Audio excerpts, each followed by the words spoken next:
जी साहब, वैसे तो आपका नाम किस पहचान का मोहताज नहीं है और ये जो ताज़िया है चूँकि आप ही के इलाके का है, मोतीवाला ताज़िया कहा जाता है, तो इसकी क्या खुसूसियत है? आप इसे कब से देख रहे हैं?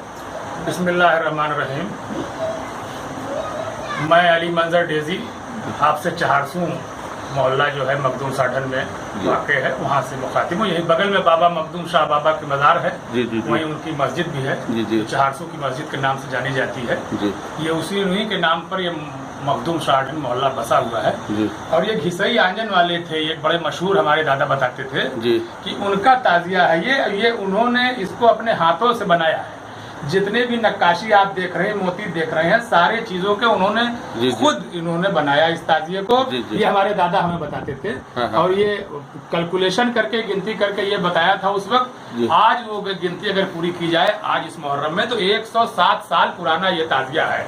इसी का एक जोड़ीदार ताजिया है, बड़ा ताजिया, जो जुलूस 9 तारीख को बाद नमाज मगरिब अंजुमन कासिमिया, जो बहुत ही कदीमी अंजुमन है, उसके साहब ब्याज से भी बात हुई नईम हैदर साहब से आपसे, तो वो 400 के इसी जगह घिसई आंजन वाले के इमामबाड़े से उठ के ये 400 के इमामबाड़े में, जो तवक्कल साहब का इमामबाड़ा कहा जाता है, और 400 वालों के सुपरगी में, तो वो वहां पर जाके इसको ताजिए के जुलूस के साथ रख दिया था। अब तो उसके साथ जुलजना भी है, हमारे अली असगर भी है, शामिल हो गया है, वहाँ जाता है। उसके बाद दोपहर में जो है वहाँ बाद नमाज मगरिब, यहाँ बाद नमाज दोहर, इसके बाद फिर यही अंजुमन कासिमिया जुलूस उठाती है, जो जाता है फिर 400 के इमामबाड़े में, और वहाँ से वो जो बड़ा वाला मोती का ताजिया है वो फिर वापस इसी घिसई आने वाले इमामबाड़े में आ जाता है, और फिर उसको ठंडा करके रख दिया जाता है, और चेलू में फिर ये निकाला जाता है, और फिर इसको यहीं पर नजर करने के बाद। इस इमामबाड़े का क्या नाम है?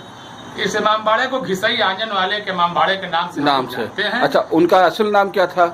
असगर अली साहब था। और ये आजन के बहुत बड़े व्यवसायी थे। जी। पूरे उत्तर प्रदेश ही नहीं, बिहार तक इनका बिजनेस था। इनका अपना स्वयं का टेंट, पूरा टेंट लगवाते थे इनके आदमी पे, वैसा टेंट नहीं था। ये हमारे दादा जब पुलिस में थे, रिटायर होके आए, तो इसी अजा खाने में ही वो करीब 10 साल रहे। अच्छा।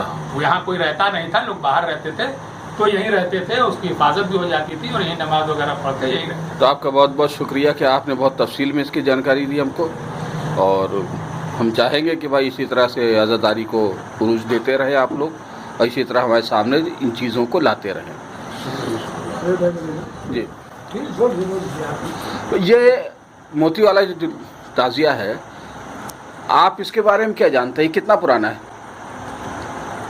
ये लगभग 40 साल से लोग मुख्तलिफ आप देख रहे हैं खानों में जाते हैं, और जब भी यहाँ आए कि ये आपने 40 साल से देखा। और इसकी खासियत है कि पूरे शहर के अंदर मोती वाला ताजिया बस सब यही है। अच्छा, ये किस नाम से मशहूर है?